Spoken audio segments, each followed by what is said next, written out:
Buenas tardes a todos. Daros las gracias. Entiendo que la tarde de calor y un día como hoy pues es complejo y difícil asistir a estos actos. Nos hubiera gustado y quizás yo creo que a Manuel si eso a lo mejor habrá que repetir. Bueno, espera que oírlo, lo voy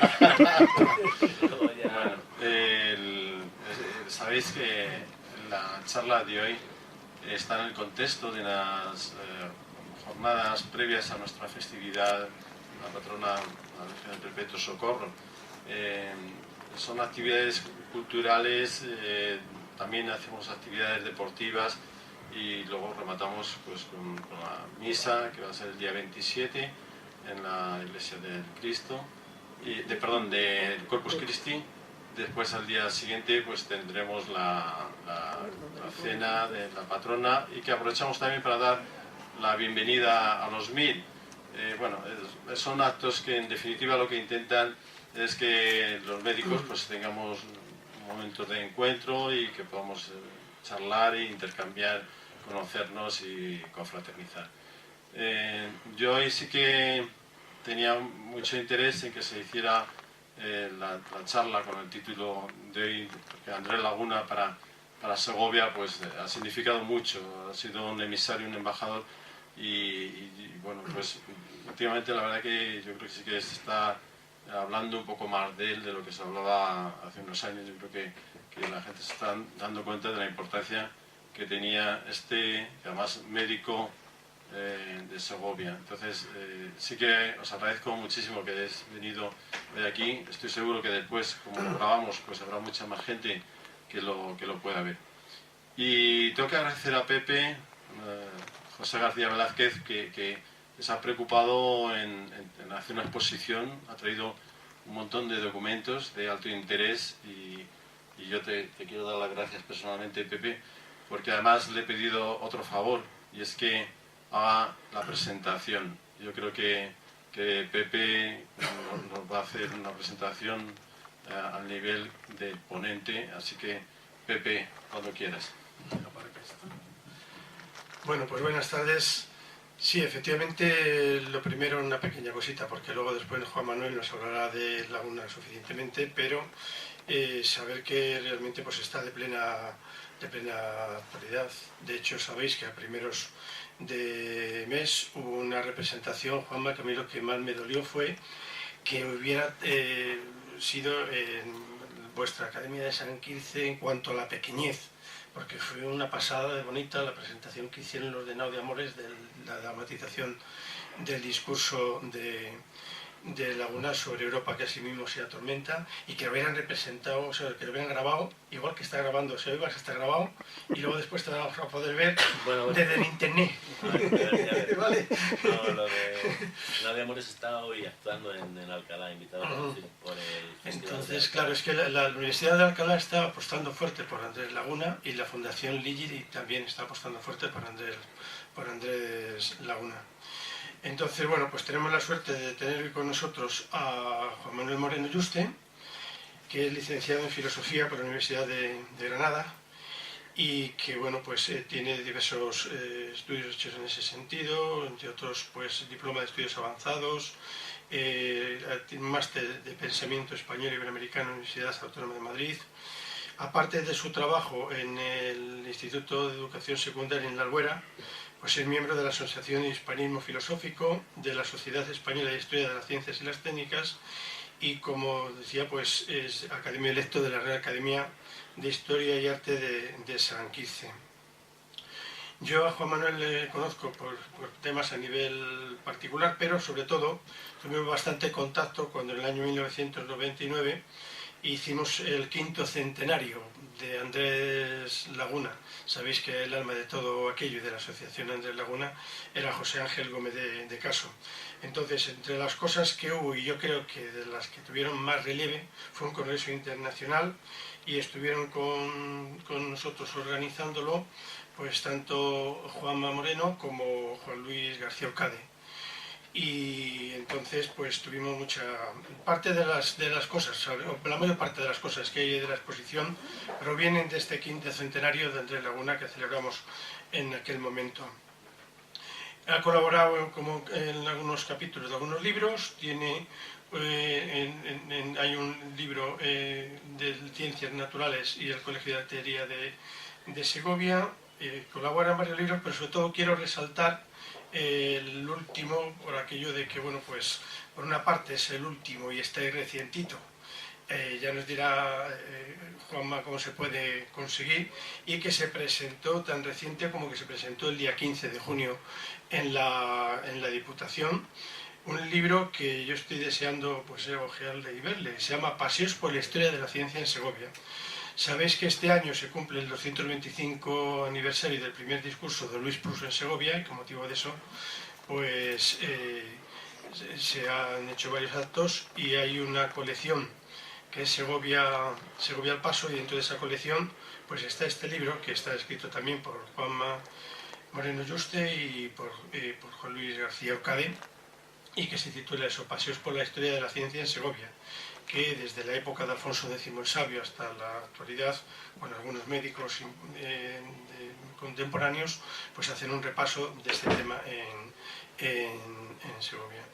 Me consta que por distintos motivos pues la relación de Juan Manuel Moreno Yuste con Andrés Laguna es muy amplia y el interés es grande, con lo cual estoy seguro de que la conferencia que nos va a dar hoy pues nos va a hacer a todos disfrutar. Y lo único para terminar, pues eso, invitarles que una vez que termine Juanma de hablar, pasemos a ver lo que tenemos preparado allí en cuanto a lo que es la exposición de algunas cuestiones, tanto de obras de Laguna como de cuestiones que hicimos en su momento relacionadas con el 5º centenario. Así que cuando tú quieras. Muchas gracias. Sí, adelante. Vale. Y nos bajamos abajo, sí. Bueno, pues muchas gracias al Colegio de Médicos por invitarme a estar aquí. Muchas gracias, Pepe, por tus palabras, y muchas gracias a todos ustedes por venir con la que está cayendo. Ahora sí sé que aquí, si yo hubiera venido sabiendo que aquí se hace tan bueno, pero en fin, bueno, efectivamente, como muy bien dice Pepe, pues como decía el presidente del Colegio de Médicos, Andrés Laguna sin duda es el segoviano más universal a fecha de hoy. No sé si con permiso de Perico Delgado o no, pero a fecha de hoy es el segoviano más universal y desde luego con un renombre importante. Yo quería tratar de hacer un pequeño repaso. Hoy se está representando la obra del discurso de Europa en Alcalá, como dices. Bueno, ahora comentaré alguna cuestión. Si me perdonas, por lo de la Academia de San Quirce, aparte de que a nosotros nos gustó como Academia de San Quirce que se hiciera allí, pero es verdad, nosotros propusimos. El asunto es que era una cuestión que la directora de la compañía, ella quería que fuese ahí. Ella que veía el espacio adecuado, las dimensiones de lo que es la oceanografía y el proyecto. Es una pena porque lo disfruta la gente. Sí. Y luego, bueno, tiene una política muy estricta con respecto a las grabaciones y estas cosas, en fin, bueno, una lástima. Bueno, pues muchas gracias, Pepe, de verdad, ya nos conocemos aparte de cuestiones, como has dicho, de índole particular, por aquel centenario del que, bueno, el que ahora comentaré alguna cuestión, porque es un centenario que en realidad es un centenario fallido, no, fue extraordinario, pero que no es un centenario en cuanto a las fechas. Lo comento enseguida. Vamos a ver, yo quería, a ver si muy brevemente tratar estos aspectos, empezando por el final. O sea, normalmente la bibliografía va al final, pero yo quería hacer algún comentario al respecto, ahora enseguida. Unas muy breves contextualizaciones para entender mejor el personaje, un rápido resumen de su vida y algunos comentarios sobre su obra, destacando especialmente por las que es más reconocido, que son el Dioscórides, la traducción del Dioscórides, el Tratado de Materia Médica, y el llamado Discurso de Europa, que es el que se representó hace menos de un mes en la Academia de San Quirce. Algunas cuestiones sobre el lenguaje de Laguna, sobre su estilo, sobre su sentido del humor, su ironía y su frescura, y al hilo del libro, por cierto, que me vas a perdonar, es que no tengo ningún ejemplar en casa, pero si tenía que haberlos traído algún ejemplar, de verdad que ha sido un error imperdonable del libro que presentamos la semana pasada. También se habla, obviamente, de Laguna. Bueno, respecto a notas bibliográficas, ¿por qué y por qué al principio? Bueno, los que no somos expertos en el siglo XVI, ni sabemos latín, pues cuando tratamos de aprender o conocer a un personaje de estas características, tenemos que basarnos al margen de su obra, y su obra traducida, porque la inmensa mayoría de su obra es en latín, con libros o referencias de autores que han escrito sobre él, ¿no? Entonces, yo quería hacer un rápido repaso de cuáles han sido, digamos, las que me parecen más significativas. De entrada, el primero que se hizo cargo de Andrés Laguna fue Colmenares, el historiador segoviano del siglo XVII. Y Colmenares habla de Laguna, y en la segunda edición de la historia, en la primera no aparece Laguna, en la segunda edición fecha el nacimiento de Laguna en 1499. Una fecha que luego fue posteriormente corregida. El asunto es que historiadores posteriores, por ejemplo, Nicolás Antonio del mismo siglo XIX, el gran erudito sevillano y bibliógrafo, también utiliza, recoge, prácticamente reproduce, no recapitula lo que Colmenares había dicho. Pero esto sigue ocurriendo en el siglo XIX, don Anastasio Chinchilla, en los Anales Historias de Medicina General, hablando de Andrés Laguna. Esto tiene que ser un error de transcripción, porque en lo de 1494 es inaudito. Todo el mundo dice 1499.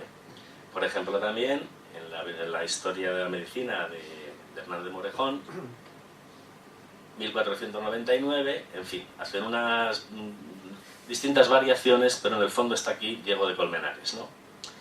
En la mediados del siglo XX ya hay algunos historiadores segovianos que se preocupan por la figura de Laguna, aunque quizá, bueno, y con alguna aportación notable, ¿no? Estoy pensando, por ejemplo, en Juan de Vera, pero es cierto que quizá pecan sus escritos de cierto exceso de alabanza, son excesivamente geográficos, poco críticos. No digo que es que Laguna no se merezca que se sea crítico, digo crítico desde el punto de vista científico, de rigor histórico, ¿no? Pero bueno, al margen de los estudios locales, hubo grandes personalidades de la historia estudiosos de la historia de la ciencia española, como por ejemplo Leonel Tralgo, López Piñero, Manuel Alvar, pues Luis Sánchez Rangel, que ellos mismos hicieron grandes estudios sobre la vida y la obra de Andrés Laguna, o coordinaron proyectos de importancia al respecto, ¿no?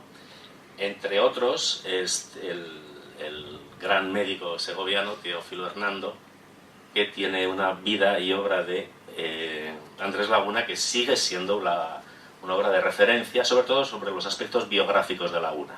Esto se publicó en Estudios Segovianos en el año 1960, luego ha tenido distintas reediciones, se ha recopilado en distintos libros, etc., ¿no?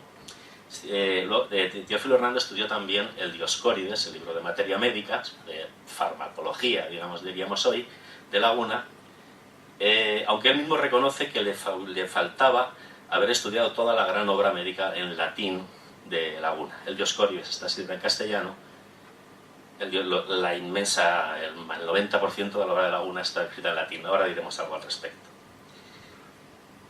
Otro de los grandes de los descubridores de Laguna fue César Emilio Dubler, que es un suizo barcelonés, estos que vinieron a principio de siglo, las familias suizas industriales que fundaron o promovieron bastante industria en Barcelona, aparte del Fútbol Club Barcelona, que como saben tiene origen suizo.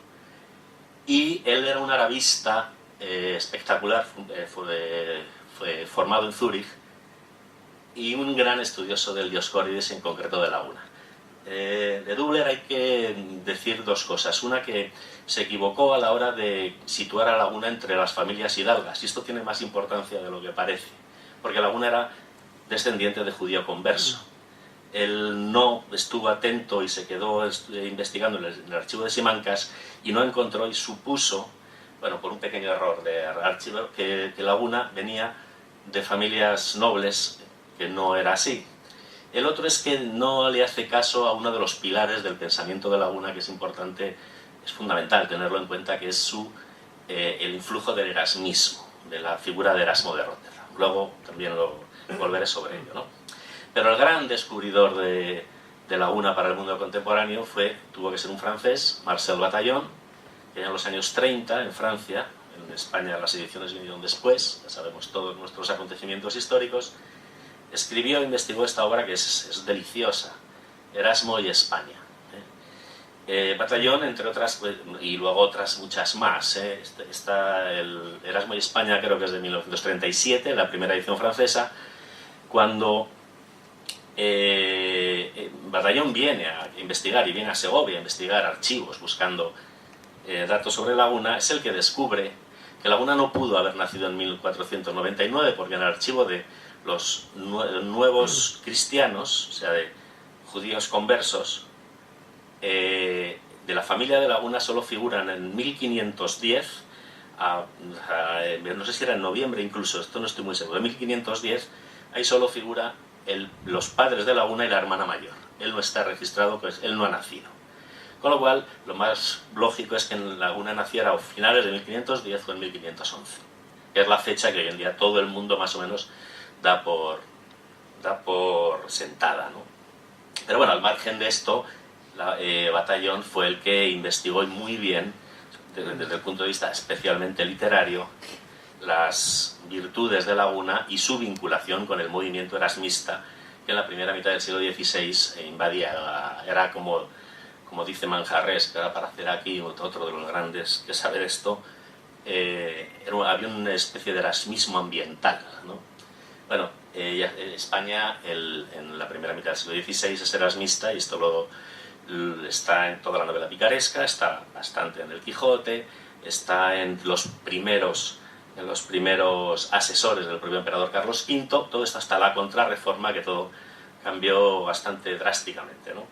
Bueno, Batallón fue... Luego, bueno, me he permitido aquí, este es un libro no porque los coordinadores que no merecen la pena, pero sí algunas de las personas que intervinieron. Estas son las actas del congreso asociado al año en Tres Laguna del que os hablaba Pepe.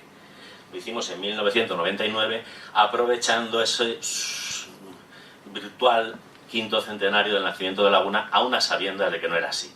Uno de los promotores, junto al propio Pepe, José Ángel Gómez de Caso, bueno, José Ángel francamente fue el que nos engañó a todos para que se celebrara no solo para hacer un congreso, la exposición, actividades de todo tipo, desde el círculo de ¿cómo se llama?, de la Federación de Empresarios, el Ayuntamiento, hasta restaurantes. Todo Segovia aquel año quisimos conmemorar y recuperar la imagen de Laguna.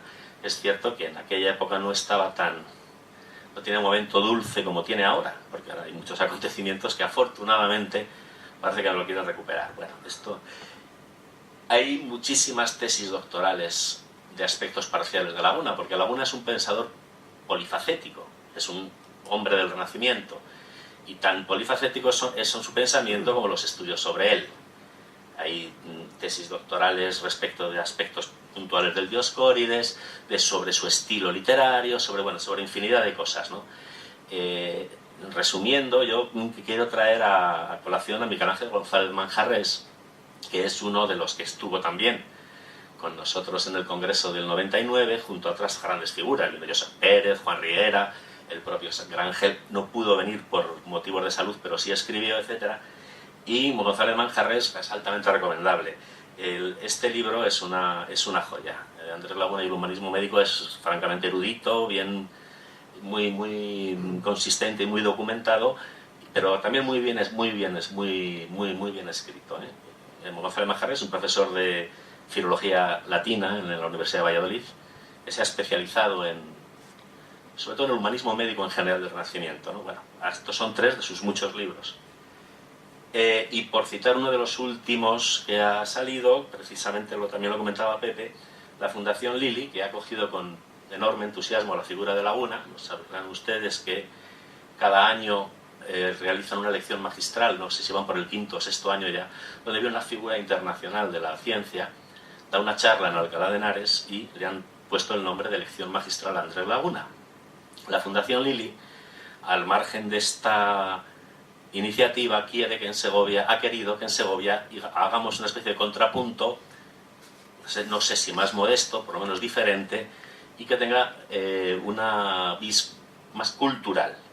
Hemos empezado este año en colaboración con el Ayuntamiento, con la propia Universidad de Alcalá y con la Real Academia de Historia de San Quirze, precisamente con la representación del día 2, tocando el tema del europeísmo de Laguna.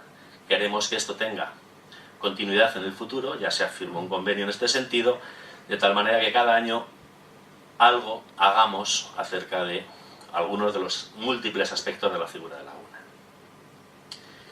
Bueno,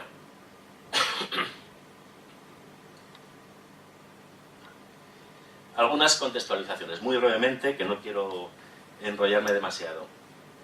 En primer lugar, Europa, Laguna es un hombre de la primera mitad del siglo XVI.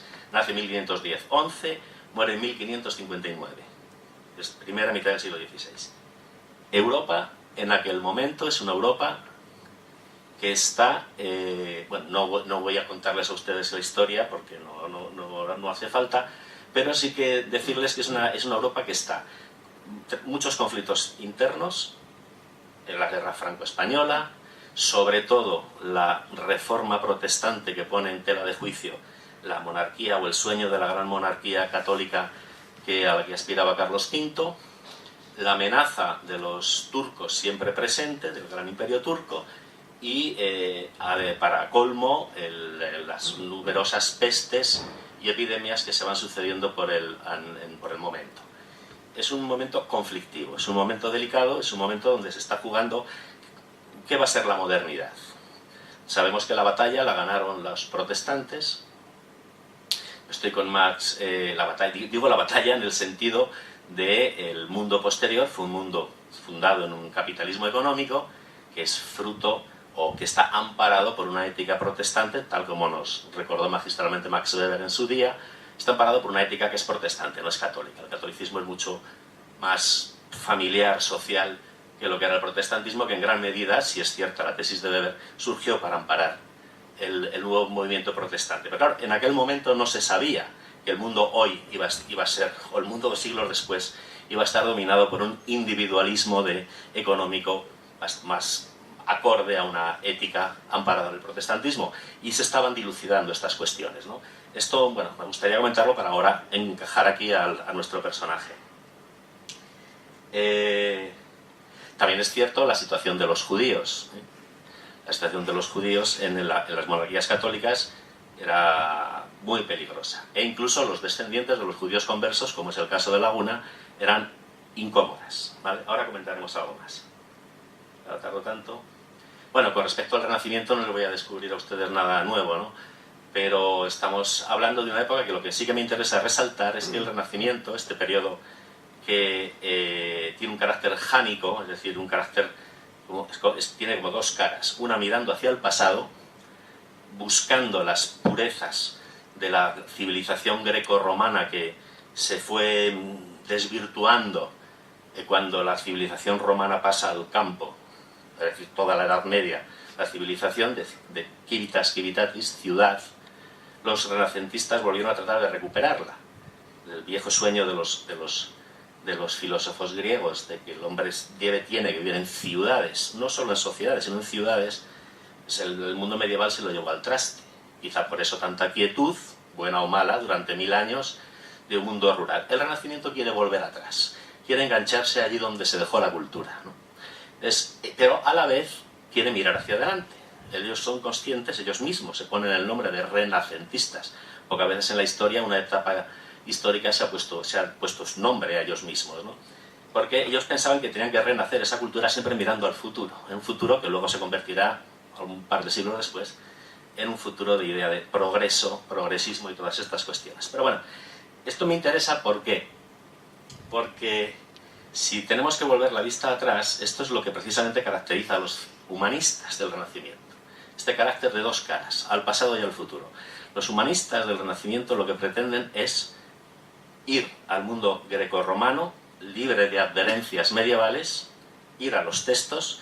Por eso tienen que ser unos enormes expertos en lenguas clásicas, inmensos conocedores del griego y del latín, para, con esos conocimientos, de alguna manera, simplifico un tanto, ¿no? De alguna manera, obviando el paréntesis medieval, mirar hacia el futuro.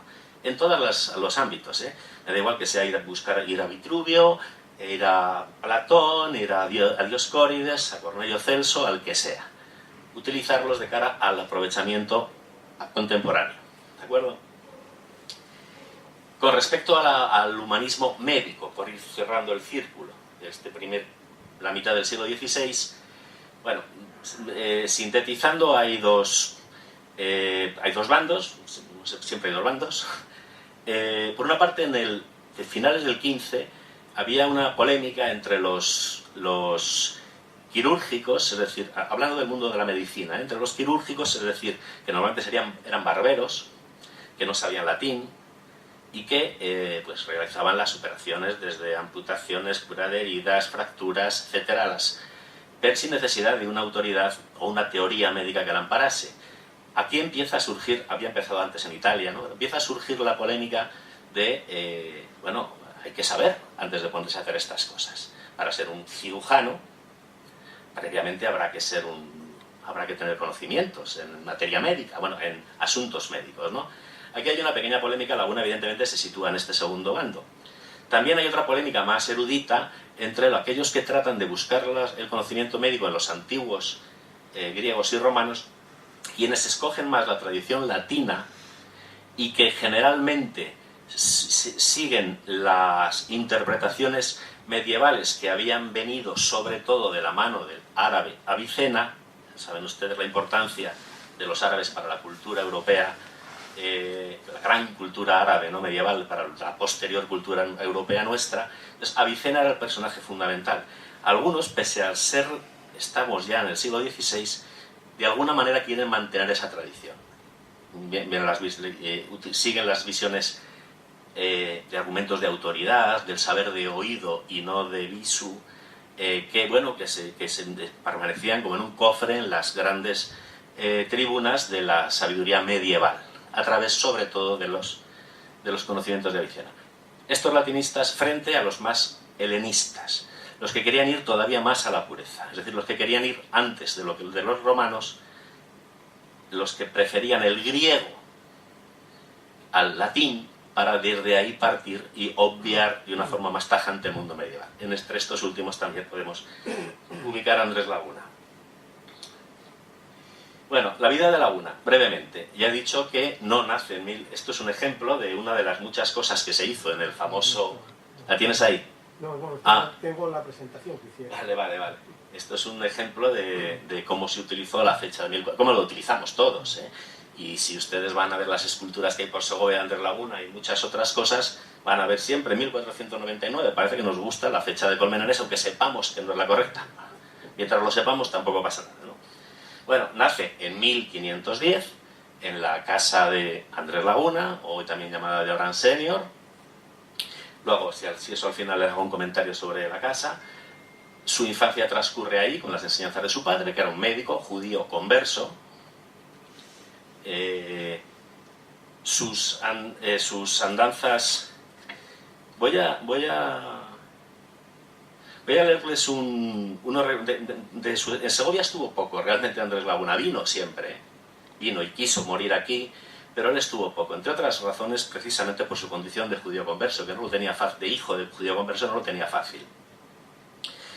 Voy a leerles un recuerdo de él cuando tenía 2 años. Lo digo por aprovechar que estamos en Segovia, ¿no? Él está en Segovia, nacido en Segovia. No es de esta página, es de... Sí, es de esta página, efectivamente. En ese... Bueno, no, evidentemente no voy a pretender que lo lean ustedes, se lo leo yo. Está... De paso nos anticipa cosas que quiero decir al final acerca de su estilo, sus denuncias. En este caso denuncia la educación a los niños o cómo tratamos a los niños y sobre todo y en el marco en el que está. Esto es una página del Dioscórides, del libro sexto del Dioscórides, que es un libro de, digamos, de farmacología. Cuando hablamos del Dioscórides es una delicia el Dioscórides, es una auténtica delicia literaria. Está hablando ¿de qué está hablando? De las sanguijuelas. Ahí tiene la representación de la sanguijuela y saben que es de Galeno para preservar los humores, el exceso de sangre, o las sangrías o las sanguijuelas. Aquí de lo que se va a quejar es del uso abusivo, el uso médico abusivo de las sangrías o sargias, como se les denominaba. Lo leo para que tengan este primer contacto con lo que es la literatura de Laguna, ¿no? Por ejemplo, por donde no puedo dejar de exclamar contra la pestilencial costumbre de nuestra España, a donde luego que sienten un poquito de ardor a cualquiera niño de teta, llaman un cruel barbero o verdugo, el cual con unas manazas, que se deben llamar no manos sino manoplas, y con un navajazo de crueles filos, le yende sin piedad por 1000 partes las piernas de arriba abajo, deshaciéndose a poder de gritos la criaturita desventurada entre tanto, a causa del incomportable dolor y de aquella grande violencia, de suerte que muchas veces se amortece y se pasma. Y cierto me persuado que todos los niños de teta sarjados que se murieron, solo la sargia fue causa, y de cuantos convalecieron, la bondad y la clemencia divina, o sea, los que no se murieron. Porque si dice Galeno que hasta que llegue a 14 años no se le debe sacar sangre a ningún muchacho, ¿en qué discreción o juicio cabe que a los ternercicos recién nacidos les abramos sus delicados miembros con navajones? Una cosa os puedo afirmar, que de nada de mi niñez se me acuerda, sino de una sola sargia que me fue hecha, mira qué grande impiedad, siendo yo de 14 meses, la cual, como es Dios verdad, aun agora me escuece. Porque tengo todas las pantorrillas hendidas como si fuesen melones, y en ellas unos verdugos altos, cicatrices como ribetes, los cuales se resienten y escandalizan gravemente cada vez que los toco pensando que vuelve el verdugo. Aunque aquesta debe ser desventura fatal y siniestra constelación de los reinos de España, que no sepamos enseñar virtudes ni letras a un niño, sino a poder de azotes y mojicones, ni darle salud, sino abriéndole las entrañas y enteramente matándole, lo cual en Italia y en otras partes se hace con 1000 blanduras y amorosas delicadezas. Dígolo porque la sargia en los niños no es medicina, sino carnicería, no remedio, sino martirio, no alivio de enfermedad, sino herodiana occisión de inocentes. Eso es lo que está escrito ahí, hablando de del uso terapéutico de las sanguijuelas, ¿no? Ya les comentaré cómo el Dioscuri está plagado de asuntos no estrictamente médicos, ¿no? Comentarios, anécdotas, recuerdos, etc., que le hacen más grande todavía, ¿no? Bueno, esto lo digo para que vean, pues si luego vamos con el tiempo un poco apretados, espero no ser muy pesado, que vayan viendo cómo es el estilo castellano de Laguna. Bueno, ahí otro recuerdo de cuando tenía 12 años. Esto lo escribe en el primer libro importante que escribe, que es Anatómica Métodos, o sea, un método, esto lo escribe en latín, un método de anatomía, hace un recuerdo de cuando él tenía 12 años, aquí en Segovia. Dice, y como con poco juicio pensé que el enfermo...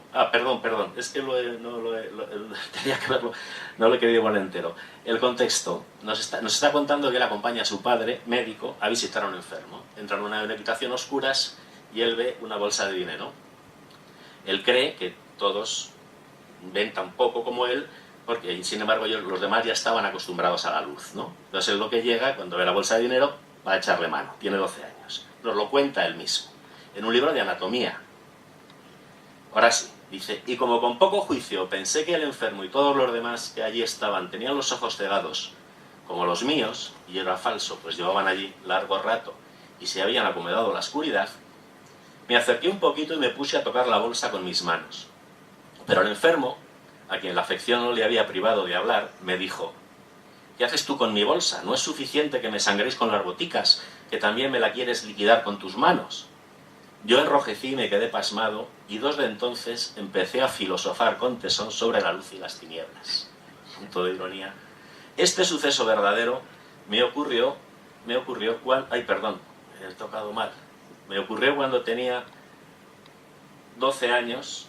Conocerás, pues, por este ejemplo, cuán necesaria es la filosofía, madre de todas las cosas, no solo a los médicos, sino incluso a los rateros. Vamos. Cuenta un comentario suyo, encima, no especialmente edificante, ¿no? de su adolescencia, y nos lo calza en medio en latín, de un medio sobre el primer libro que hace importante sobre método anatómico, ¿no? Bueno, sus recuerdos de Segovia son repito, hasta su adolescencia. Famosos son, él nos cuenta que desde ya de muy pequeño le gustaba buscar plantas, flores, animales, muy aficionado al campo, es un naturalista nato. Por ejemplo, uno de los sitios que más frecuentaba es el Valle de Tejadilla, también el osario, lo que es el cementerio judío hoy. Imaginémonos aquello, por supuesto, sin pinos. Los pinos son muy recientes, todo igual de pelado que esto, pero ahí entre aquellas o en Zamarramala, son los sitios que nos deja referencias en el Dioscórides de sus correrías por los campos de Segovia, ¿no? Su padre decide que vaya a estudiar a Salamanca. Salamanca empieza a estudiar bachiller de artes. A Salamanca también él recuerda, como nos cuenta toda su vida en sus libros de medicina, pues las cosas que sabemos de Laguna, más que por los archivos, lo sabemos por él. En Salamanca nos cuenta pues, la vida de estudiante, entre divertida y difícil, porque pasaban mucho hambre, hablaba de que tenían lobos en los estómagos todos los estudiantes, etcétera, etcétera. Pero es aquí que su padre decide que es mejor que salga de España porque era complicado, se podía burlar, pero era complicado que a un descendiente de conversos se le diera un título universitario en las principales universidades españolas, Salamanca, Alcalá fundamentalmente. Entonces es cuando va a estudiar a París. Va a estudiar a París y allí en París hay una colonia española y segoviana muy importante. Allí estaban sus vecinos, los Coronel, Luis y Antonio Núñez Coronel, es decir, los hijos de Abraham Senior, que se tuvo que cambiar el nombre un año antes de morir al convertirse, que eran los dueños de la casa donde Andrés Laguna acaba naciendo. La compra del padre, sus vecinos están allí, también está allí Domingo de Soto y otros muchos estudiantes de todas partes de Europa. París es el foco fundamental, no solo en medicina, sino en general de un humanismo, como os decía al principio, un humanismo ambiental basado sobre todo en Erasmo. El París de los años 30, veintitantos 30 que conoce Andrés Laguna, 1500, ¿de acuerdo? En París, dos de sus maestros, entre otros muchos, Jean Rouel, que fue uno de los que hizo una primera edición de Dioscórides ya en 1516, que fue canónica y fundamental. Otro fue Gutenberg Andernach, que fue su maestro, al que a Laguna le tenía mucha admiración y que luego trabajó con él más adelante, como ahora enseguida les cuento. Nada más tener el licenciado en artes, en medicina en París, Laguna publica un libro de anatomía, del que estaba extraído el comentario que les decía antes. Anatomica Methodus. Quiero que... Este es una ilustración de la Anatómica Methodus de Laguna y este es el de Vesalio. Bueno, esto parece que tengo mala idea en poner esta ilustración, pero no es así. O sea, lo que quiero transmitirles es que Laguna escribe el primer libro de anatomía moderna que se hace nunca, en 1535, salido de la Escuela de París. Es altamente probable que Vesalio fuese compañero suyo, altamente probable. Vamos a ver, lo que quiero, realmente el libro de la fábrica de Vesalio, esto es una obra igual que que es de la misma, o el año siguiente, las revoluciones celestes de Copérnico, son libros que cambian la historia de la ciencia. Y el libro de Vesalio lo fue. Laguna, en el aspecto, digamos, negativo de la anatomía de Methodus de Laguna, es que Laguna todavía conserva un cierto halo antiguo. Fíjense las ilustraciones, que son completamente teóricas, no tienen ningún halo de verosimilitud respecto de la observación empírica visual, mientras que el de Vesalio es perfectamente, aparte, además de esta especie de estética ya plenamente renacentista, sosteniendo aquí la piel, etc., ¿no? Esto es ya en lo que va a ser el futuro. Laguna todavía es su primera obra, está a mitad de camino. En cualquier caso, la anatomía de Laguna habla por vez primera de algunas cosas, como el hecho de que el intestino ciego tenga dos orificios, que se decía que no. También escribe algunos aparentes mecanismos del funcionamiento del hígado que algún autor, a un americano, que es Charles O'Malley, le ha llevado a decir que es precursor de la circulación sanguínea del Servet. Bueno, yo no me atrevo a entrar en estas cosas, pero lo que quiero decir es que, pese a que en la imagen se subraya el aspecto pretérito frente a Vesalio de Laguna, la Anatomía Methodus fue el primero y un fundamental libro. Además, esto sí está claro que Vesalio lo conocía bien.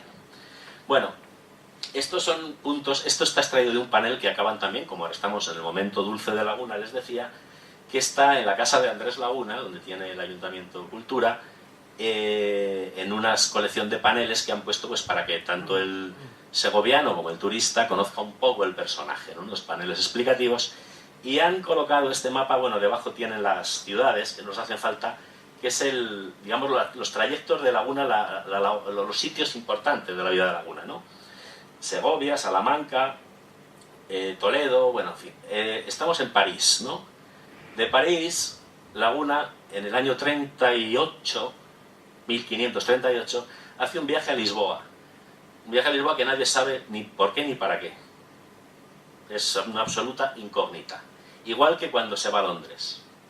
Esto ha llevado a algún autor a pensar que a Laguna, en el fondo, también actuaba de informador, digamos, político, a la corte de Carlos V, pero no está confirmado. Va a Lisboa, y cuando va a Lisboa pasa por Segovia. Esto lo ha descubierto hace poco un compañero, Juancho del Barrio, en un papel del archivo de la catedral, que en febrero de 1538 estaba en Segovia tratando a un canónigo. Pasa por Segovia, se suponía que había pasado por Segovia, pero no se sabía. Esto me lo comentó hace 2 meses.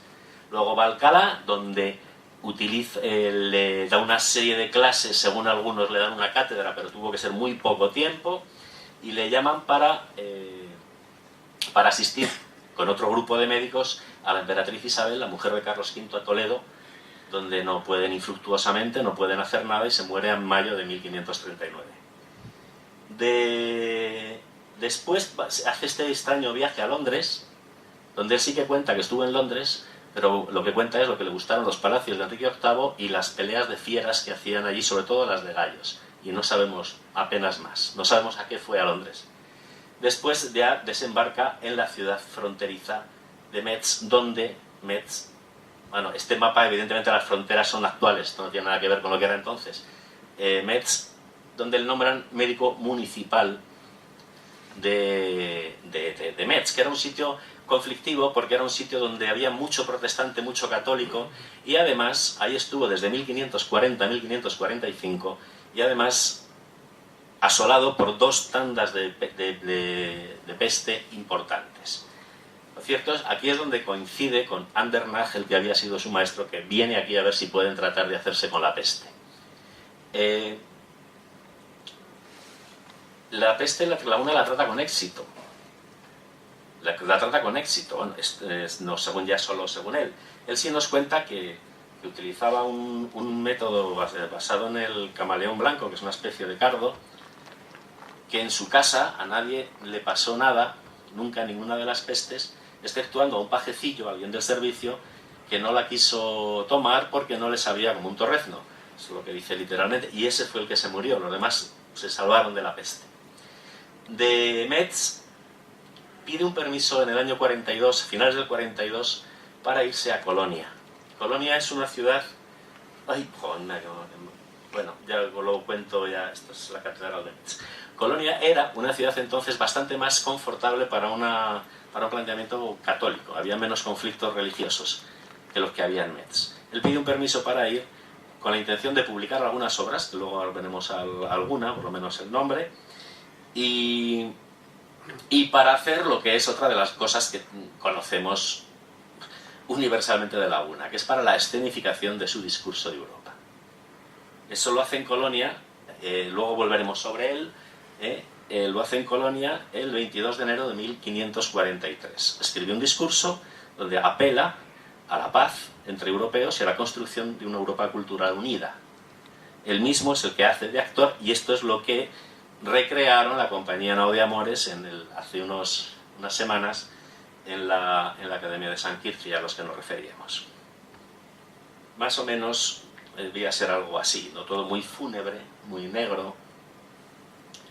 Bueno, vuelve a Metz y en el año 45 se va a Italia por mediación del cardenal Mendoza.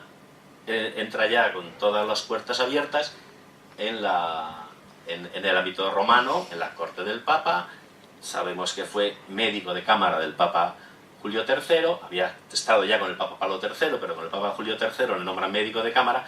Médico de cámara no es que fuese su médico personal, era un título nobiliario, un título, digamos, honorífico, ¿no? Era uno de los tantos médicos de cámara que probablemente le tratase alguna vez, pero ahí estaba entre ellos, pero bueno, era todo un señor título. En Italia también compra el título de doctor, no es que sea una cosa tan extraña que ocurriera, lo compra en Bolonia. Esta es una de los rasgos de la vida de Laguna que me gustaría también subrayar. Él se cuida mucho de acercarse al rey, de acercarse al Papa, de ser doctorado en Bolonia, que es una universidad muy católica, precisamente, bueno, según dicen sus biógrafos expertos, precisamente para tratar de olvidar su condición de descendiente de converso. Él quiere reafirmarse en sentido contrario, ¿no? Le dan una serie de otros títulos, soldado de San Pedro, etcétera, etcétera, y en Italia empieza a recorrerla de arriba abajo, como hemos visto en el mapa, desde Nápoles hasta Venecia, por todas las zonas, siempre él con la brújula de la investigación botánica puesta, botánica y medicinal. Él dice que no sabe cuántos caballos mató de tanto que les paseaba buscando simples medicinales por todas partes. En Italia está 10 años y uno de los periodos más fructíferos, bueno, Metz e Italia. Posteriormente vuelve a Amberes, a los Países Bajos. Bueno, había estado antes, se me ha pasado tal vez comentarlo, había estado en Gante cuando estaba allí Carlos V, también para estar cerca de la corte, ¿no?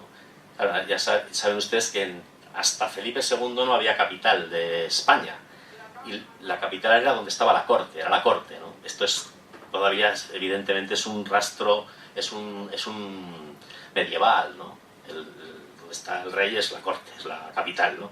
Entonces, estando en Gante, Carlos V, él fue para allá, había estado allí, pero bueno, ahora vuelve, después de estar en Italia, vuelve porque quiere que sean publicado, sobre todo, su gran obra, que es esta es la portada de la edición iluminada, coloreada, que dedicó a Felipe, todavía por muy poco tiempo, príncipe Felipe, que sería luego Felipe II, ¿no?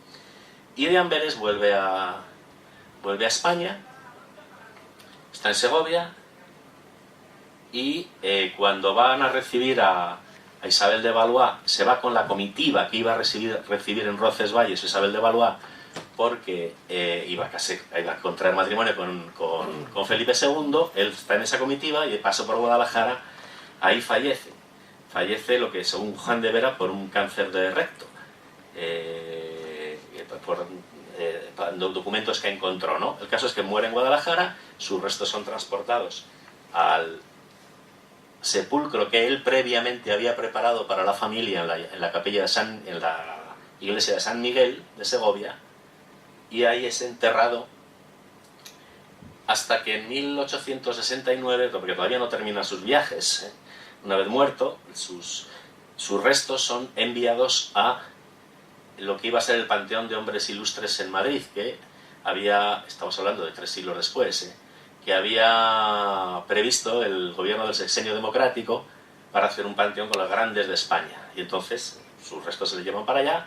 Resulta que como aquel momento del Sexenio Democrático fue un momento políticamente complicado, este proyecto quedó estancado y estuvo allí, no recuerdo ahora cuántos años, puesto el cadáver de Laguna en la iglesia de Nuestra Señora de Atocha, hasta que algunos años después retorna de nuevo y ahora ya sí reposa en la tumba que a tal fin se hizo. Bueno, esto respecto de su... Pero si es que es tardísimo. Bueno, rapidísimo entonces. La obra de Laguna. Me gustaría destacar 2 cosas. Primero, su condición de judío converso. Esto le marca. Le marca en el sentido de que, no solo en el sentido de los movimientos que tiene que hacer de promoción personal y de buscarse un nombre, sino le marca en el sentido también incluso ideológico. Es más fácil para un judío, bueno, por ir deprisa, ¿no? Es más fácil para un judío converso situarse entre la ortodoxia y la heterodoxia católica que quizá para un católico hidalgo de recia genealogía. Andreu Laguna siempre está a medias tintas, pero no lo digo en términos peyorativos, en el sentido virtuoso, no está ni del lado, cuando tiene que apoyar a Carlos V le apoya porque se le juega mucho en ello, pero nunca, salvo de un escrito de juventud en general, nunca habla de atacar al enemigo turco, nunca habla de atacar al enemigo protestante, siempre está en una situación conciliadora. Es donde se encuentra cómodo, en una situación intermedia, conciliadora. Y esto tiene que ver con un segundo rasgo de Laguna, y es su erasmismo. Erasmo, como todos ustedes sabrán, es el predicador de la vuelta a un cristianismo caritativo, evangélico, pacífico, irenista, conciliador, y en Erasmo nunca dejó de ser católico, pero lo que quería era que los protestantes no se fueran, pero para que no se fueran había que ser negociador de alguna manera, ¿no? El gran Erasmo. Bueno, pues Laguna está en esta órbita, ¿no? Nada, una colección de sus obras expuestas, digamos, por temas. La anatomía que ya hemos hablado, bueno, vamos a entretenernos en las más importantes. Por ejemplo, Laguna, aquí sobre la dieta y el ejercicio para la gente de edad avanzada. Esto Laguna es, no solo él, pero es uno de los pioneros en la importancia de una vida saludable, la importancia de la higiene, la importancia del control de las calefacciones, de las glorias, entonces, la importancia del ejercicio, la importancia de las costumbres sexuales, la importancia... aquí está hablando de las personas mayores, pero en otros casos nos habla de, por ejemplo, en el discurso sobre la preservación de la pestilencia, nos habla en general para tratar de no contraer, bueno, infecciones, lo llamamos hoy, pero no contraer pestes, ¿no? Este es un libro muy curioso porque habla del articular y morbo, o sea, todas las enfermedades articulares, en especial de la gota que él padecía. Creo que esta se la dedica al Papa, porque claro, el Papa también la padecía. Ya saben ustedes que en términos generales el Renacimiento, en términos generales, los vegetales estaban para curar, la carne estaba para comer, los minerales para envenenar. Entonces se comía mucha carne, quien podía, ¿no? Y la gota pues estaba a la orden del día. Este libro luego, en esta edición de 1551, porque no es esta es una revisión de aquí, lo incluye con una traducción, estas son las ironías de Laguna, con una traducción del Tradopodagra, que es una comedia de Luciano de Samosata, el comediógrafo griego, que tanto gustaba a Erasmo, y que trata precisamente sobre los personajes son pacientes de gota, ¿no? Es una cosa como muy jocosa y tal, y sin embargo la incluye con este libro, ¿no? Bueno, este es el libro en el que habla y se dice que por vez primera de cómo, de métodos para cauterizar las carúnculas que salen dentro de la vejiga, sobre todo a instancias de enfermedades venéreas. Bueno, no voy a entrar en que si fue él o no él el que lo puso en práctica, porque hay polémicas históricas al respecto, pero aquí está escrito. Este discurso, en 1556 en castellano, es una delicia, pequeñito, que es una repetición de... ahora no creo que lo veremos. Obras galénicas. Toda la bibliografía sobre Laguna coincide en que no se ha estudiado todavía suficientemente el galenismo de Laguna. Laguna es a quien le llama el galeno español. En general, en el siglo XVI tuvo una importancia fundamental como galenista, o sea, como conocedor de primera mano de la obra y la práctica de Galeno, asumida y ampliada, pero como si no el mejor, uno de los mejores en Europa, ¿no? Es cierto que esto, que le hace muy moderno respecto de lo que era el mundo medieval, también le acabó por lastrar un poco, porque al fin, en definitiva, luego se acabó quedando, desde un punto de vista médico, en Galeno. Y el siguiente paso hubiera sido, tampoco le dio tiempo porque no vivió más, hubiera sido abandonar, o sea, no abandonar, utilizarlo a la moderna, a lo que va a ser luego la medicina de finales del XVI, etc. Pero bueno, no vamos a entrar en eso. De obras galénicas, sobre la orina, son traducciones de obras de Galeno, o sea, traducciones del griego al latín. Las que no están en castellano son traducciones del griego al latín, para que la latín lengua franca se pueda ser estudiada en todas partes de cualquier universidad europea. Una historia de la filosofía que va desde los presocráticos hasta Epicuro. Estos son unos resúmenes sobre la obra de Galeno. Esto es un libro fundamental. Este libro fue quizá de las cosas más grandes desde el punto de vista médico que hizo Laguna. Se estudió en todas partes porque en 5 volúmenes, en 4, resumía lo más esencial de Galeno. En el 5º hacía una biografía de Galeno. Le añadía unas tablas de pesos y medidas que las equivalencias de las medidas griegas y romanas con las contemporáneas suyas. Y al final incluye aquí también, como curiosidad, una carta de... ¿cómo se llamaba este? Bueno, un primo de Vesalio que le escribió una carta a Vesalio, el gran anatomista, donde habla unas alabanzas enormes de Laguna. Esto se interpretó en algún momento que se pensaba que era al revés, que era Vesalio el que estaba escribiendo la carta al primo y que por tanto Vesalio se rendía ante Laguna. Probablemente se hubiera rendido, pero lo cierto es que la carta la recibió Vesalio, no al revés. Está al final de esta obra.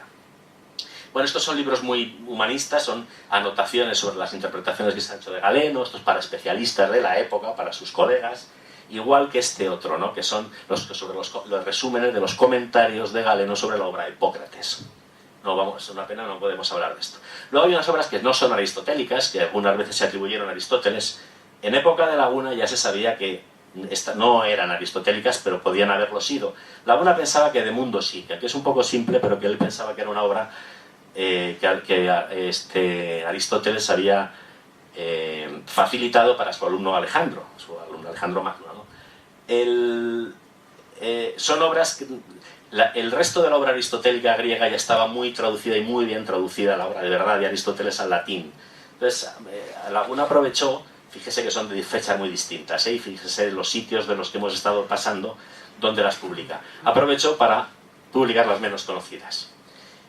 Bueno, esto es lo fundamental de Laguna. Bueno, yo diría junto a los epítomes de Galeno, y esto es lo curiosísimo de Laguna, el discurso de Europa. Las obras de Dioscórides, ¿no?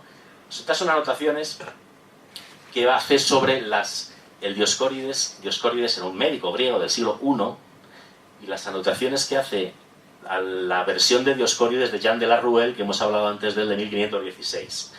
No dice que son de Jean de la Ruelle, pero básicamente son de ese libro, es decir, son comentarios, ampliaciones, correcciones sobre la base de ese libro, ¿no?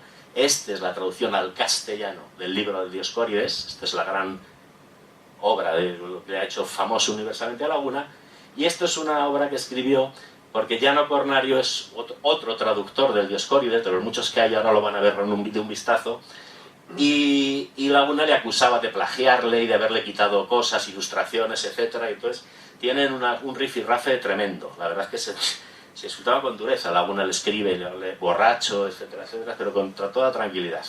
Bueno, traducciones de un libro de agricultura, de las comedias de Luciano, de Atrapada de Auquipus, o de las Catilinarias. Esto sí que me interesa, que es curioso, ¿no? Fíjense que el año 57 son las Catilinarias, es decir, la obra de Cicerón, ¿no? Dies Clarengada a Catilina, y un aspecto deliberativo sobre si tenían que hacer con los que conspiraron contra Catilina y tal, el emperador. Y fíjense que esta es de 1557, es una traducción del latín al castellano. Según Menéndez Pelayo, hasta el siglo XIX se estudiaba las Catilinarias de Cicerón por la traducción de Laguna. Le parecía magnífica. Menéndez Pelayo, estamos hablando, o sea, hace 2 días. Luego, bueno, esto es un libro muy curioso, pero bueno, por no entretenernos demasiado, y el discurso de Europa, que va aparte, y ahora mismo les comentaré alguna cuestión. Si viéramos por temas, fíjense que solamente de comentar que hay cosas que los trabajos médicos más o menos que van en rojo se mantienen toda la vida de Laguna, igual que las obras galénicas. Va desapareciendo el aristotelismo y va apareciendo al final las obras de Dioscórides, las azules, que son estas 1, 2 y 3, ¿vale? Esto es lo que trabaja mientras está en Metz con el paréntesis de Colonia, y esto es en Italia, ¿de acuerdo? Desde que la primera obra, 1535, París, 1557, las Catilinarias en Amberes. Estos son griego-latín, las distintas traducciones que hace por número de obras y por ese mismo fragmentos de años. Me gustaría llamar la atención, esto está aquí mal colocado, bueno, sí que está en este periodo, es aquí donde se ve. Esta obra esta es del griego al castellano, este es el Dioscórides, está aquí porque está en el 1555, esto sí, he sido yo el responsable, pero fallo del programa, ¿no? Fíjese cómo escribe de italiano al latín, traduce la Rerum Extra que decíamos antes de los turcos. El discurso sobre la peste estuvo a punto de hacerlo en francés también, pero para que tuviera más difusión, pero al final se le echó el tiempo encima. Quiero llamar la atención, se ve casi mejor en esta última, cómo en castellano escribe. Aquí escribe 6, 7, 13, 14, 15, 19 obras en latín directamente, o traducciones del griego al latín o del italiano al latín, y aquí escribe las 3 últimas obras en español. El Dioscórides, las Catilinarias y el discurso breve, por orden mejor, el Dioscórides, el discurso breve sobre la peste y las Catilinarias.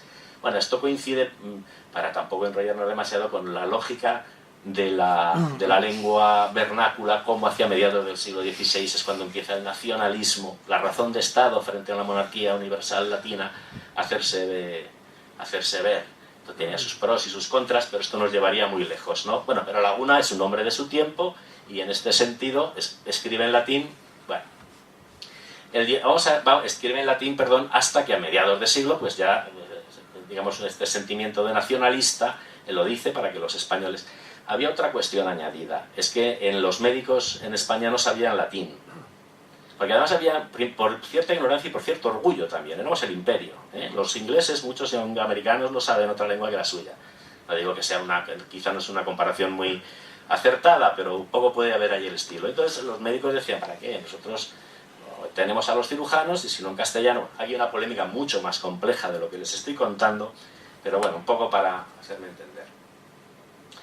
El Dioscórides. Bueno, el Dioscórides es un libro, repito, que escribió Pedacio Dioscórides en Azarbeo, siglo I, un médico griego de Nerón, del emperador Nerón, a la vez médico, soldado, etc., que recopiló más de 600 simples, es decir, plantas o algún compuesto relativamente sencillo que estaban puestos en la naturaleza para curarnos, ¿no? Como ejemplo, aquí este libro tiene unas ilustraciones magníficas. Esta no es que se vea muy bien, pero bueno, me parecía significativo que se vea. Esto es una de las múltiples versiones del Dioscórides. El Dioscórides, repito, es un libro del siglo I. Esto es un manuscrito del siglo VI, una de las muchas versiones que se hicieron a lo largo de la historia de este libro. Bueno, aquí les hago un pequeño resumen. Esto es una primera parte solo, según Max Wellman, que es un historiador inglés, a principios del siglo XX, rastreó todas las... Y esto es de modestísima síntesis de su trabajo, ¿no? Del Dioscórides original. Hubo una recensión de Johannes en el siglo II que no se pierde, pero que alguna de estas recensiones, esto es genuina, quiere decir que mantiene el mismo orden de los simples, de los medicamentos, vamos a llamarlos, de Dioscórides, y aquí por relaciones alfabéticas. Hay familias enteras de Dioscórides a lo largo de los siglos, ¿eh? Esta de aquí, que está aquí en verde, es de la que hemos visto una reproducción que está de una de sus grabados. La que va a tener éxito en toda la Edad Media, a principios del Renacimiento, es muy probablemente la que viene de está en un manuscrito en el Escorial, de esta versión de aquí viene hasta que Pietro D'Abano en el siglo XIV hace una versión muy conocida y por fin en el 1478 con la imprenta ya aparece la versión, todo lo anterior era manuscrito. Con estas versiones ya era algo más fácil que en el siglo XVI hubiera versiones del Dioscórides. Estas son las más importantes, hay muchísimas más. Ediciones en griego, ediciones en griego y en latín, ediciones latinas. Aquí he destacado la de Jean de la Ruelle, aquella que es la que Laguna comentó en sus anotaciones. La de Andrea Mattioli tiene dos. Una que la hizo en italiano, en 1544, y 10 años después la traduce del griego al latín. La de Andrés Laguna, 1555, un año después de la de Julián Cornari. Bueno, hay cierta polémica en la que no vamos a entrar, sobre todo entre estos tres. Bueno, Andrés Laguna con Mattioli y Andrés Laguna con Llano Cornario. Laguna reconoce que en su Dioscórides utiliza planchas, o sea, para los grabados, que ha tomado prestados de la misma imprenta donde las hizo Mattioli, él lo dice. Pero a Mattioli esto no le hizo mucha gracia. Entonces hay algunas... Y bueno, ya le acusa de que le ha copiado muchas más cosas, etcétera, etcétera. Ahí hay una polémica importante. Lo mismo pasa después con Cornario y Andrés Laguna. Laguna le acusa de plagiar, etcétera. Pero bueno, esto son cuestiones ya que pasan a la historia. Aquí tienen. Bueno, Fuchs, este es uno de los que hizo una historia ¿cómo es? Una natural stirping, o sea, una historia de las plantas basada en el Dioscórides, y aquí está Mattioli y aquí están Cornario, los dos polemistas con Laguna. ¿Vale? En definitiva nos importa poco. la obra de Laguna, el Dioscórides de Laguna es muy superior. Esto no lo digo yo, lo dicen todos los que saben de estos, es superior al de los otros dos, tanto desde el punto de vista científico, que aporta algo más, como sobre todo desde el punto de vista literario. Pero bueno, esto es una de las que veamos que Laguna no es que fuese copiando libros por aquí y por allí, sino que es verdad que él investigó toda la vida acerca de las plantas, los efectos, no solo con las plantas, sino preguntaba a los vecinos cómo aquí curaban tal cosa de distintas partes de toda Europa. Estuvo a punto de irse a Egipto y a la Berbería cuando estuvo en Venecia y no se fue porque le recomendaron que no fuera, porque si se iba al otro lado del mundo civilizado, pues le iban ya a acusar de marrano, es decir, de judío converso, como se llamaba a los judíos conversos que no lo eran, que no habían dejado la condición de conversos, y no se atrevió. Pero él quería ir para conocer cómo eran las plantas y las posibilidades de esos sitios, ¿no? Bueno, el Dioscórides está construido en 6 libros. Bueno, el sexto se sabía desde antiguo que no es de Dioscórides, es un apócrifo añadido. Pero bueno, Laguna lo incluyó como... Algunos Dioscórides solo tienen hasta el quinto, pero bueno, Laguna lo incluyó como uno más, ¿vale? Ahí tienen los distintos capítulos, los títulos de cada uno de los 6 capítulos del libro. Esto es alguna de las, por ir un poco más rápido, esto es alguna de las páginas del Dioscórides, que habla sobre distintas plantas, el comienzo del libro segundo, la materia médica y tal, está hablando del erizo marino, es que aparecen aquí todos los bichos inimaginables, bueno, hay unas 700 especies. Son diferentes... El Dioscórides se ha editado, que para ser un libro de aquella época se ha editado 16 veces, tiene 16 ediciones. Ha sido libro de farmacopea, al menos en España, básico en todas las boticas, ya está, al menos bien entrado el siglo XVIII. Y aún así citado y recitado por toda la historia de la farmacia posterior. Bueno, el discurso de Europa, ¿no? ¿Cómo no hablar de Laguna y el discurso de Europa, si me permiten, en unos minutos? Ya les he dicho que las circunstancias Selva Colonia, también para darse un poco de prestigio, para hacerse conocer, y lo que viene a decirnos el discurso de Europa, se lo resumo, es apelar por la paz. Una Europa que se está reconcomiendo a sí misma es una Europa que acabará con la civilización europea.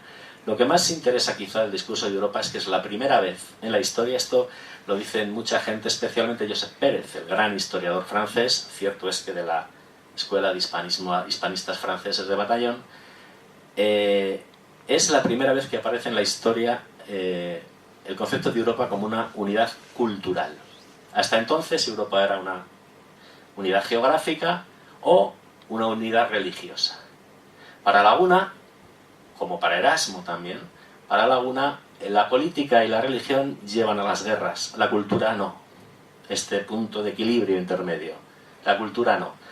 Es por eso que en el discurso de Europa, aquí están las partes que lo componen, no me voy a entretener en qué dicen cada uno, pero fijémonos que cuando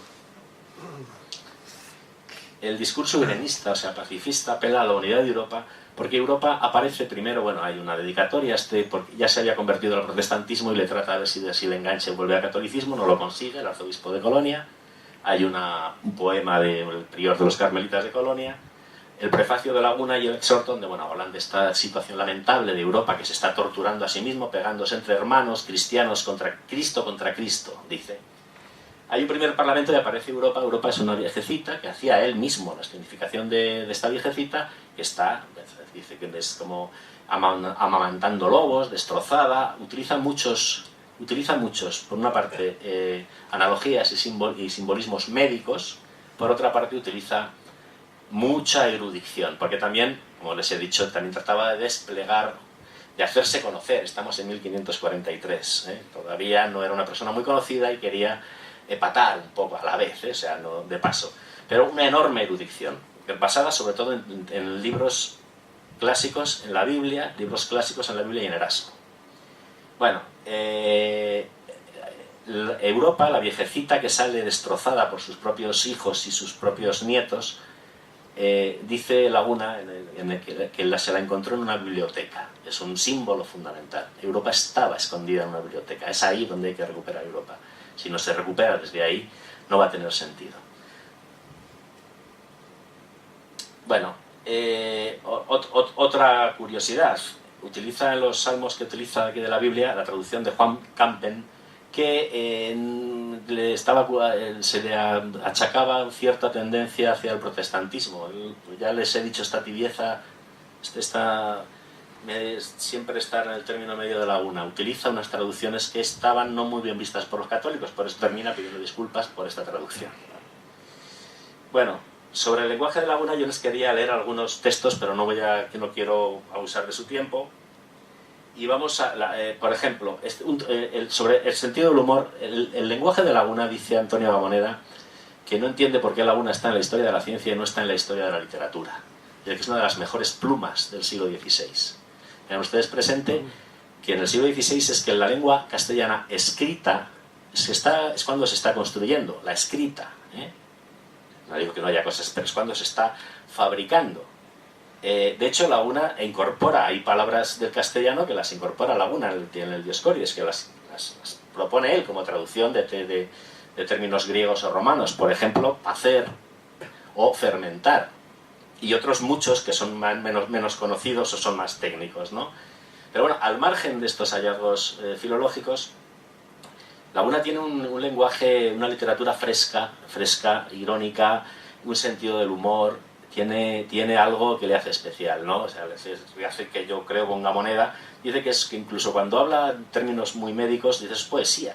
Eso dice Antonio Gamoneda, probablemente el mejor poeta vivo que tenemos, no que lo diga yo. Bueno, sea esto cierto o no, el caso es que la manera que tiene de escribir Laguna, pues es, por ejemplo, aquí tienen, no sé si les ha dado tiempo a leerlo, está hablando de... Y de paso aquí se está metiendo una de las cosas que también comparte con Erasmo. La crítica a la jerarquía eclesiástica cuando no se hacen las cosas bien. Es decir, cuando el poder, es una de las razones, quizá de las menos importantes, pero es una de las razones de la oposición de los protestantes al mundo católico, ¿no? La corrupción en el mundo y el ansia de poder de las jerarquías eclesiásticas. Y en este sentido, no es la única ocasión en que Andrés Laguna descabella a altos jerarcas de la Iglesia, ¿no? Aquí está hablando de un arzobispo que en una batalla le dice, oye, vente tú a pelear, lo han leído ustedes, y dice, no, y él lo comenta con esta ironía, dice, yo graciosamente dice que es que, dice, si láncese a ser inmolado, porque estamos en una pelea, estamos totalmente acercados, láncese a ser inmolado que usted cenará con Cristo. Y dice, no, yo le digo graciosamente ayuno hoy, la verdad es que no tengo intención de cenar. Dice el arzobispo, tú si quieres muere y cena. Y de esta forma consta que aquel que de otra manera habría muerto se puso a salvo para otros menesteres. Y el arzobispo, en cambio, al punto fue cosido a puñaladas. Y es verosímil también que cenara con Cristo, pues él da de comer a los hambrientos. Este es el estilo Laguna. Y fíjense que esto está en De Virtutibus, es una traducción de Aristóteles, y de repente comenta alguna cosa de estas. Tengo un montón de... Bueno, esto cómo le llama búfalo a uno que ha traducido mal uno de los pero que lo dice con cierta gracia, ¿eh? Y dice, no sé qué coligantia tiene, está comentando que este es Pietro D'Abano, a uno de los traductores del Dioscórides, había traducido ónfalos, que son las cabezuelas de las flores, lo había traducido por ombligo. Entonces Aristóteles lo que quería hacer es que por qué razón las flores que tienen el ombligo áspero son mucho más olorosas. Y el traductor dijo que sutilmente que por qué los que tienen el ombligo áspero huelen mejor que los otros. Y entonces a lo que dice Laguna, al cual se le había de responder luego, porque los búfalos como vos se ponen a traducir la lengua que no saben ni entienden. Y aún no contesto con esto de haber así pervertido el texto de aquel filósofo, hizo una gran filatería y dijo mil desvaríos, para verificar el problema con que no sé qué coligantia que halló tener el ombligo con las narices, porque veáis que tiene que hacer el salvo honor, el culo, con perdón, con las 4 témporas. Bueno, de estos tiene muchísimos. Aquí le gusta de vez en cuando meterse con los alemanes. Qué sutileza de insulto. Luego es muy inocente, Los hombres en España, ni en Italia y en otras muchas partes del mundo son enjutos y delicados. Y en Alemania, gordos, redondos, gruesos y cebolludos, aunque los unos y los otros se llaman hombres. Impresionante. Bueno, también de los alemanes se mete mucho con ellos. Que a cómo le gustan los repollos, se comen repollos y las manos detrás. Lo dice en varias ocasiones, ¿no? Bueno, por ejemplo, a las mujeres a veces ironiza. Hoy sería un poco políticamente correcto, pero con mucha gracia. Me van a permitir un instante. No sé cómo vamos de tiempo. Bien. Ya. Bueno, se lo comento. Tiene algunos textos, por ejemplo, para quitar su... Bueno, ese es que habría que leerlo, porque si no pierde gracia. Hablando de unos emplastos para tapar poros, etcétera, etcétera. Se pone a hablar del maquillaje de las mujeres, y hablando de que como las mujeres se maquillan tanto, dice que se podría hacer como dice, un muy buen requesón de cada carrillo. Cosas de este estilo. Y termina en ese sitio diciendo que, bueno, que es que cuando Dios llegue al juicio final y Dios no lo va a reconocer. Se acaba diciendo, lo dice con cierta gracia. Aquí hablando de los alcornoques. Es que lo tengo aquí porque ahí se ve, está en castellano antiguo y no sé dónde lo tengo yo. Dice, también está hablando de los alcorques, o sea, los tacones, ¿no? El alcornoque es lo que está ahí, no sé si lo pueden más o menos ahí. El alcornoque, de los latinos llamado suber, es una especie de roble que así en el fruto como en las hojas se parece a las encinas.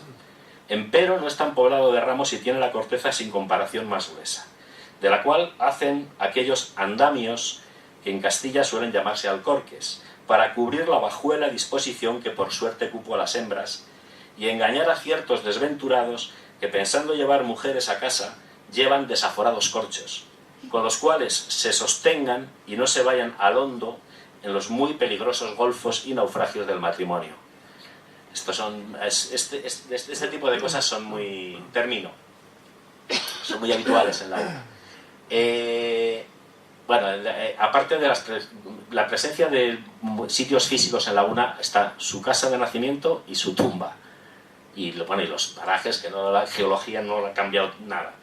Pero están las instituciones, está el Instituto Andrés Laguna, no sé dónde estoy, por aquí al lado, está la Asociación de Andrés Laguna de las Ciencias de la Salud, la responsable de aquel centenario que hubo, pero luego tiene muchos reconocimientos, no sé si los suficientes, yo creo que tiene muchos reconocimientos, lo que no sé si los conocemos tanto. Esto es otro de los paneles que acaban de poner en el Ayuntamiento en la Concejalía de Cultura, en la Casa de Andrés Laguna, con algunas de las iconografías de Andrés Laguna que suelen estar en el Ayuntamiento, medallones. Este medallón está en San Quirce, esto es un cuadro de Luis Moro también de aquella época, esto es un cuadro de Ángel Cristóbal, medallón de la Centro Severo en Madrid, en fin, hay cosas por aquí y por allá en distintas instituciones. Pero a mí me gustaría destacar estas tres. El monumento todos conocido, esta es la escultura central, luego hay unos paneles de granito que completan el monumento con unas inscripciones, obra de Florentino Trapero, otro personaje, por cierto, a recuperar, porque tuvo una represalia extrañamente represaliado, sin mucho motivo, pero bueno, uno de los grandes escultores segovianos, y esta es la escultura que todos ustedes conocen. Luego tenemos algo que es menos conocido por lo escondido que está.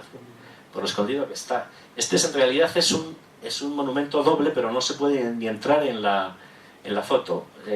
Esto es una obra de Carlos Muñoz de Pablos, una preciosa vidriera que está en un patio, no sé si la conocerán ustedes, de la Diputación, abajo enfrente del Salón de Actos.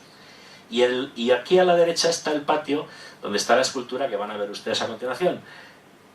Lo idearon por separado, pero la idea es conjunta.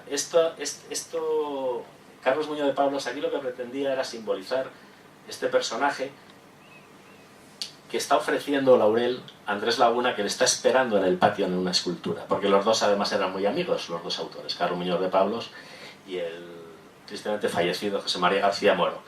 Fíjense el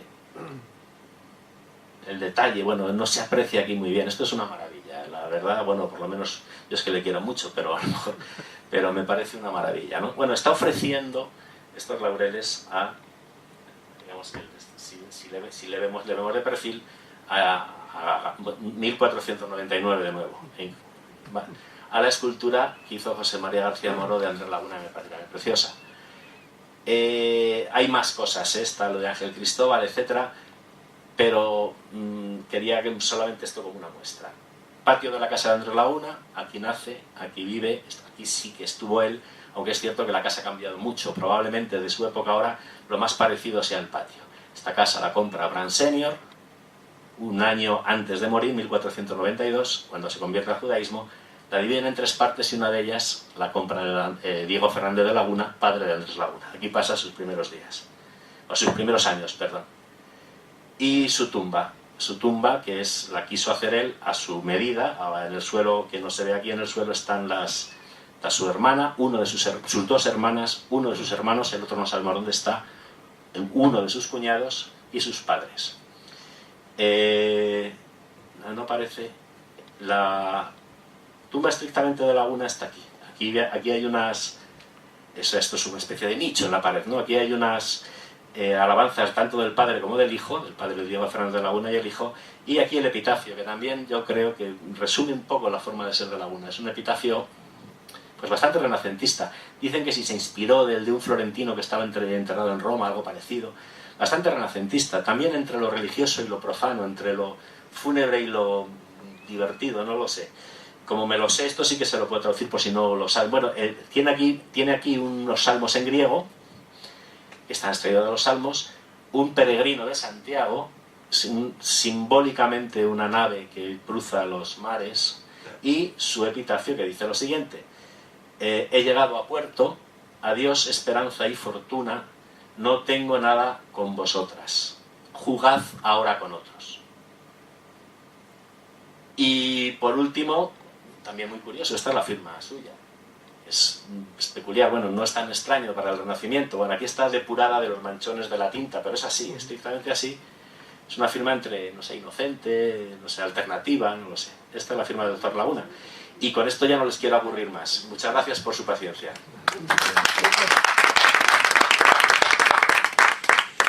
Muy agradable y resumen, me agradezco que has tenido que resumir mucho. Claro, que no sabía mucho de sí. Muy bien, no sabía el tiempo. Y una cuestión, ahora les invito a los que han venido a ver lo que hemos puesto ahí, que yo he traído algún Dioscórides y algunas obras relacionadas con Laguna, y también pues algo de que se hizo en el 5º centenario supuesto de Laguna y tal.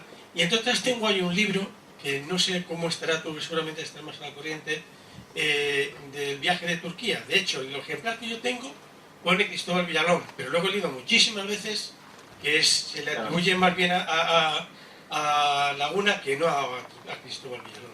Bueno, no, yo no he querido ni entrar en ese tema, porque, vamos a ver, el viaje de Turquía es... Tradicionalmente es un libro anónimo, entre otras cosas, porque ya es cuando está en la época, ya finales del reinado de Carlos V, y ya el erasmismo, que estaba también permitido, ya no se podía escribir cualquier cosa. El propio Lazarillo de Tormes es anónimo, ¿no? por esa razón, ¿no? El viaje de Turquía es un libro anónimo que se atribuyó a Cristóbal de Villalón, que es un autor zamorano.